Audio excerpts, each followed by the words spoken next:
Puneet, for coming in. And I still remember when we first met. It was in Indore. We were both, speaking at a wedding conference, and we started talking. And I think a Yeah. lot of um, uh, ideologies and how we think matched. And I think we got on like fire.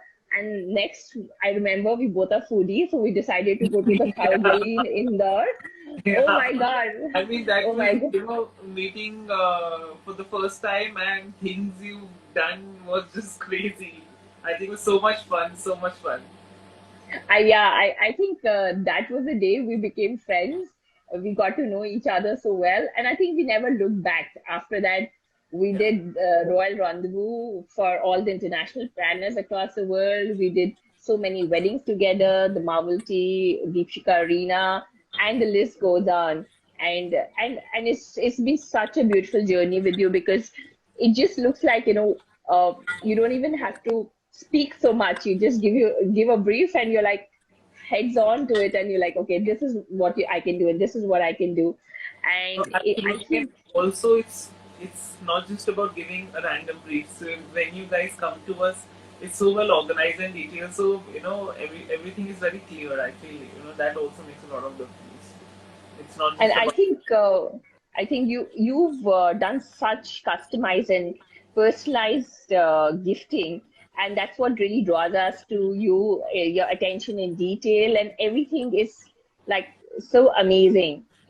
Though I know you for so long, Puneet, but I've never asked you, how did you, from an IFT and a gold medalist, I know all that, but how did you get into wedding invites?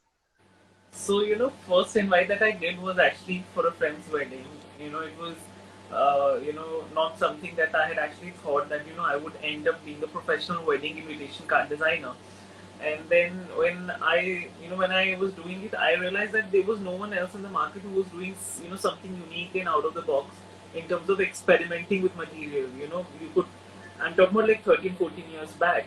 So, you could only Right. think of a paper invitation with maybe some sort of texturing or gold foiling. That's about it. There was no innovation when it came to invites. So I did that, and then a lot of my friends pushed me to do a collection. So I did my first collection, which was all in textile and fabric with lots of custom printed digital work. And honestly, I had fallen flat on my face. I think it was way ahead Oh, of its time. So the first collection wasn't really well received because coming from a fashion background, so I wanted to work on season basis. You do a spring summer collection and then you autumn winter and then do things like that. But then I think it was way too much for the for everyone to absorb it and understand that you could do so much. But I think slowly and steadily we were able to kind of set our foot right. In my early days of my career, I was fortunate enough to work with some really great people with great taste. We did the Bharti Mitchell wedding. We did we worked with Mr. Shankar Mahadevan, with Mr. A.R. Rahman. So there've been so many people, and working with these stalwarts really helped me to understand what the market is looking at because these were the people who were ready to experiment. So they were the ones who really wanted to do something different when it came to sending out invites to their guests, and that's how it all started. Now there's been no looking back, and we've done multiple projects together wherein you've got some amazing briefs for us, and we've done some creative job in terms of doing things which are out of the box, and that's what our forte is. yes, absolutely. That's something we really, really look forward whenever we're working with Puni, that he'll be able to turn something really out of the box, and that's how the sense of the brand is, and it's really nice. So, Puneet, now it's not all about both of us. I think I'm sure all the brides and grooms might be thinking, they're having a nice chat, but uh, uh, this episode is about creating a checklist when a bride and groom is looking and deciding on what kind of invite to send. There are so many suggestions, so many questions which are coming about. So, in your mind, so if I had to ask you, what are like, the 5 points that anyone should take care while they're deciding what kind of invite to send? The, how can they make that decision? Are there any pointers that you can give to the audience here? Yes, of course. So there are multiple things that one should look at and take care of. I'll list out five to you since you're asking five. The first and the top one that I would say is going to be their theme. What is the theme of the wedding? What is the overall vibe that you're looking at? You as a couple. I'm talking about the bride and groom, or in general. There's a certain atmosphere that you would like to create. So You that mean vibe like a is very. certain? You mean like royal, or you mean like a fun, or elegant, or very Yeah, so simple? Uh, it could be royal, it could be contemporary, it could be bohemian, it could be rustic, it could be completely sustainable. So it really depends. And I feel today the millennium bride is so well versed with these terms, and they're so well researched. When they come to us, they already have their mood boards in place, so they know exactly what they're looking at. So that mood board really helps us in understanding what the look and feel of the invitation has to be, because invite is essentially the first trailer of their entire wedding or their pre-wedding celebration or their event. Yeah, I've seen you create these mood boards after you have the first meeting with the bride and groom, that you create like a mood board of how the invite would look, and Yeah, mostly you give at least two options to the bride and groom so they can choose out of it. So you're saying the first step would be to kind of like, look or create a kind of a mood board, or at least think what style of invite yeah. you So, want. so when I say mood board again, the mood board is very specific to the invitations. You've seen my mood boards, so it.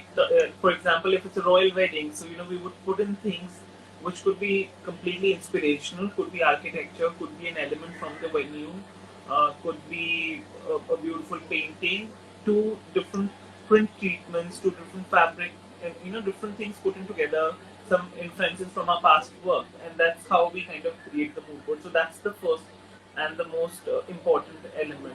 Then second would be, what is your destination.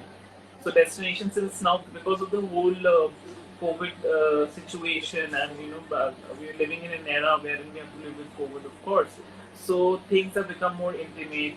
The choice of venues have changed. Now people do want to do destination weddings, but then again in destinations they want to, I think, experiment. I mean, you know it better. They want to do,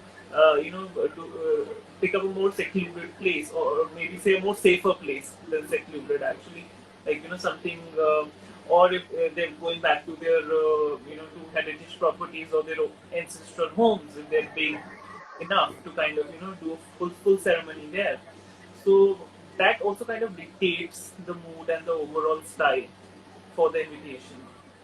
I think also in Corona, what I've seen the trend is towards destination weddings, because the numbers have gone lesser. So people are preferring destination weddings, and if you can depict something about the destination in the invite, like a teaser or something about the destination or the feel of the destination invite, I think it's a very good idea, Puneet.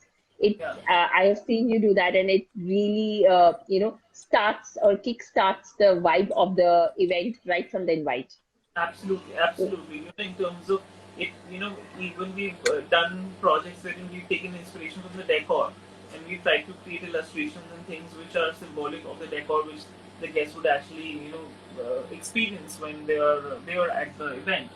So a lot of it is, see, it's all about how personalized the whole experience is, and how different and unique the invite is. I mean, that's the whole idea of hiring an invitation designer. I absolutely agree. What else can they look for? So then the next thing that they should look at is they should work on a certain color palette. So color palette is very important. Me as an individual, if I am the groom, or for the bride, what are the colors that they kind of like? So I can do royal with a very vibrant color palette. I could do royal in a completely monotone, ivory and gold, or just tones of silver also. So the theme is essentially not. So I mentioned theme, then colors are different. So those color palettes could be beautifully illustrated to any of the themes. Even if it's a beach wedding, for example, or a tropical vibe. Now the tropical vibe could be created through lots of blues and watercolor tones, or it could just be monotone also. So the colors play a very important role, I feel. So, and they should reflect the personality and the overall mood of the wedding again through invites. So this year pastels are more trending, I feel. What's your take on that? Yes, so of course, we as designers, we do follow trend forecast, so we do follow color forecast as well. So, you've got powder blues, you've got sages, and a lot of nice pastel colors that are in.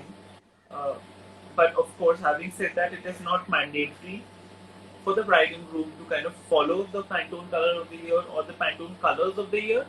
I think they should just go with what they're liking. But I They feel like overall, it. I think pastels kind of give a very nice and a very fresh, they give it's very refreshing, I feel, you know, doing pastels and muted tones. And like any other things that you feel that they could look at? Yes, so apart from these points, the next point that they should really look at is the quantities. Now, again, Hmm. in these COVID times, the quantities have gone down. Now, Yes. now there are two kind of thoughts to the whole process. One is like, what, we're only able to invite 20 guests, we're only able to invite 50 guests. What should we do? Should we actually get an invite printed? That's the bigger question that they ask. So my answer to them is, or I would say my guidance to them is that, earlier we used to send out invites and we used to call guests. So we've come up with a new concept which is called wedding announcements. So with wedding announcements, what happens is it is irrespective of the fact how many guests you're actually inviting.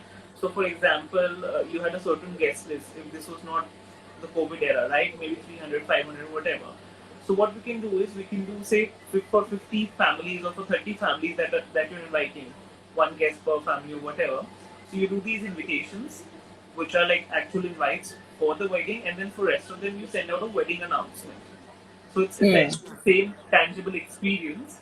So that is one way of doing your quantity calculations in terms of how many cards should I get printed. And then second way is you can do a mix of two things. So you can go digital plus physical. So we have digital messages and videos and WhatsAppers that are being done, and along with that we that is one mode of amplifying the whole experience. But yes, the physical invitation is also sent out to the guests. And another thing I would like to add, since the quantities are shrinking, the detailing is increasing a lot. Yeah, yeah, yeah, So that yeah. I'm sure even with decor and design elements, you would be experiencing the same.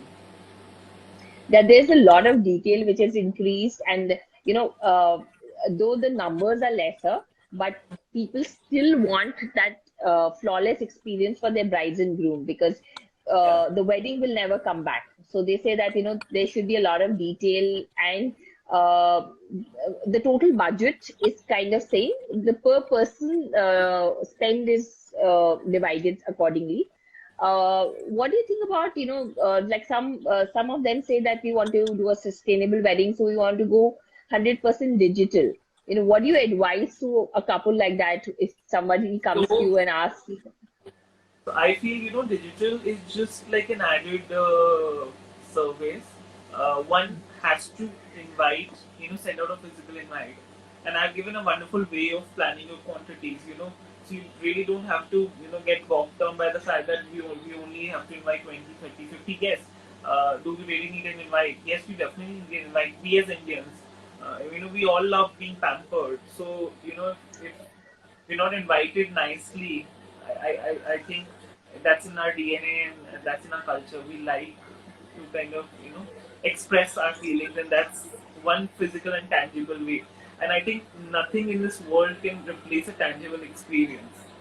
Meeting, greeting, hugging each other, that can never be replaced by a Zoom call or a video call. Similarly, a WhatsApp invite or a video invite could be a reminder, could be a soft message, could This be is, yeah. the guest, yeah, but then definitely you need a nice invitation for the wedding, for the wedding or an announcement, however you want to do it these days. I think, yeah, Right. that is right. I really like the concept of calling it wedding announcement, because earlier people were calling it more like a regret message or something that they No, I would like to think it's invite. like negative. Rather than a regret message, you should Yeah, actually yeah. send them. It's you're announcing that you're getting married and you're expecting them to bless you. So might as well, we've done some amazing, beautiful hampers wherein we've even sent out, edibles and a beautiful bottle of Chandon, and it's just been, I think, the whole experience has been elevated. I feel And I we feel if they're not coming for the wedding, at least, by sending this, they will feel that we've been thought about.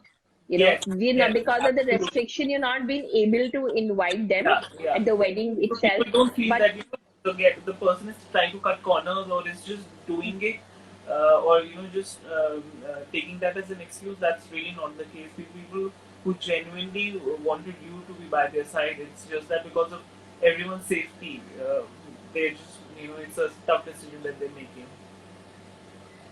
I, yeah, I think so. And I think I think the most question that you must be getting is about the budget, Yeah. right? What do you So think that, about the that's budget? How that's to one big decide point. on what budget? So again, budgeting is important. One should definitely plan a budget and work around it because it helps us as designers to kind of give the best to you in terms of when we know a certain budget, we know that this is the best we can offer you. It kind of eliminates unnecessary confusion. And in terms of budgeting, so for example, as I've just said, one way is in case you want to send out invitations and announcements, then of course the budget kind of remains the same that you were doing pre-COVID. And in case if you want to, reduce the numbers and just send out invites, so why might as well do something which is absolutely spectacular and unique, and then I think the per family budget kind of goes up. Is what we experienced in past 1.5 year on inviting Yeah, or absolutely. sorry, you I say think something. all the points that you've given are really valuable. I'll just put them together so that, if there's anyone who would like to note it down, can just take points and start deciding what kind of invite they want. So, what Puneet is suggesting, that the 5 points that you should look at while deciding what kind of invite you should do is, first is the theme of the wedding, like an overarching, overall theme of the wedding, and not like per event theme. He's saying an overall theme, overall vibe, what you want. The second is the kind of destination that you're choosing for your wedding. Third is the color palette. Fourth is the quantity. And fifth, of course, be conscious of the budget. What are the budgets that you're working with? That these are the 5 points that you should keep in mind while thinking what kind of invite do you want, what type of invite do you want, and it's a very good suggestion that you should do like a wedding announcement. That's a very, very, very valid and good suggestion that Puneet has. And Puneet, if I would like people to leave with one tip, the most important tip while deciding on their invites, what would that be from your end? So I would like to say you should personalize it as much as you can. This is your wedding, so this should reflect your personality as bride and groom. If you remember, Prerna, there've been so many projects we worked in the past. So Royal Rendezvous was one such project, and now the entire guest list that you mentioned was people from overseas. So it was a group of foreign people that we had to invite in, and we had to give in a very luxurious feel of Jodhpur. So one way of representing Rajasthan or Jodhpur is quirky, very rich and very colorful. But we wanted to talk about the royal side of it. So the color palette was completely personalized to Umaid Bhawan in terms of the colors that they used, the beautiful laser cut silhouette of the palace. So it was completely personalized to to the inch. I think every element and every detail was so personalized. So even the room hampers with personalized names. So those kind of personal elements make a lot of difference. So even the invitation could be individually named with the name of the guest you're inviting. So if you're inviting me, it could really be like dear Puneet, we would love to cordially invite you to be a part of our wedding celebration. So it could be as personal as that, or if you're doing a beautiful reusable or a sustainable gift box, so that gift box should Yeah. be more cramped with your initials or with your names. I think nothing beats that. Nothing can really replace that. So doing personalized, sustainable options is a great takeaway for 2021. That was my next question, actually, Puneet. That can you make these invites personalized as well as sustainable? Because I think both of us are a big fan of sustainability, and we always try and incorporate it wherever possible in our wedding. So, I've heard about reusable envelopes, which you can actually plant, and they have seeds, and tree they grow. So stuff like that. And if you can have a gift come invite which is one personalized, second sustainable, I don't think you can have anything better in there, because Ab- you have the best combination, customization along with sustainability, so that's like really go to. Absolutely, Prerna. So, you summed it up very well. So, people have a myth that, when we talk about sustainable, we can't have a physical invitation or a gift. People feel that sustainability is all about going Yeah. digital, to paperless. But that's really not the case. I mean, I would like to say that we're trying to cut corners rather than being more sustainable. But being sustainable could be, you could have really nice recycled wood. We use these beautiful recycled wooden boxes, so which are completely eco-friendly to seed paper invitations. And sustainability is not just about eco-friendly medium; it's also about, even if it's a product which is made out of metal. So what metal is it? Is it recycled brass that you've used? Yes. Even things like that. And B, what is the overall sustainable life or the shelf life of the product that you're gifting? So even if it's a beautiful fabric, rich textile box, and it has a good shelf life, I think that's a beautiful sustainable option. To in case if you're doing candles, so if they're soy candles or if they're so what wax is being used. So there are a lot of these important details and ingredients and the way it's being made. Are you sustainable in your practices? So there are a lot of things that kind of sums the whole thing up, because sustainable as a jargon is being used by a lot of people these days, not realizing that if you're talking sustainable, there has to be, you have to dive deep into it and follow it in terms of practices, in terms of the materials we're doing, and not just talk about one element of it. Yes, that's a very good input, that, in case you giving something which is usable in the house also, it's sustainable, because it's not that, it's just a big box which is come and which you will not use earlier. So if if it's something which can be reused in the house, For like example, I'll remind you, when we were doing the Marvel tea wedding, we got these beautiful cash boxes made, dirty boxes made from us, which is a part of yes, yes, Marwadi Indian rituals, anyways. So now those dirty boxes were made out of MDF with beautiful gold foil work. Now I can definitely vouch that people who were gifted those boxes will definitely be keeping them in their jewelry drawers, or in their cabinets, wherever to put their little trinkets and earrings and stuff like that. So these kind of things do make a lot of difference, even in terms of the stationery that you make, the packaging that you plan. yes. And even the invite we're doing now, we can't disclose it, but the invite we're doing now is the bride's idea, and it's an amazing giveaway, and it's also sustainable in that sense. Yes, Absolutely agree with you. I am So super for that one. we're all very excited about that, Puneet, as well. So super happy about the whole session, and I think I'm sure people must have got some really valuable inputs. We have some time to take questions, so anyone in the audience would like to ask any questions regarding invites, anything, any doubts, any pointers they have on invites, please do put it in the chat box. We'll love to take that up.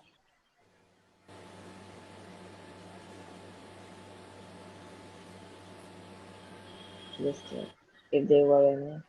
We'd like to thank everyone who were messaging Rituji for loving my jacket and who's been finding the session interesting enough. Yeah, Rituraj ji is here, and he's such a kind soul. Like, he's always all out for the industry, all the time supporting, being there for us. It is really amazing to have him around. And there was a question on e-invites, which we actually already have taken up in the session, which had come earlier. And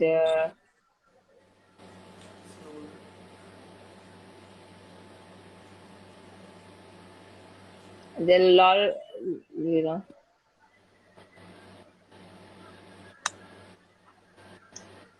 So I think we'll end the session. I don't think there are any questions which have come up, So in case if there are, and you can always DM Team Weavers, and they are, we're always connected, so we'll be more than happy to answer the questions even after the session. sure. So thank you everyone who could join us today, and thank you Puneet for doing this and taking My out pleasure. time. I, I know now things are opening up and things are going really fast for everyone. So thank you for taking our time, and we really, I think everyone really benefited from the session. And if there are No, any you're questions, I will get back to here, you. but then, always nice to talk to you, Prerna. It's always great. Take care, everyone, and have a great Okay, thank you. Bye.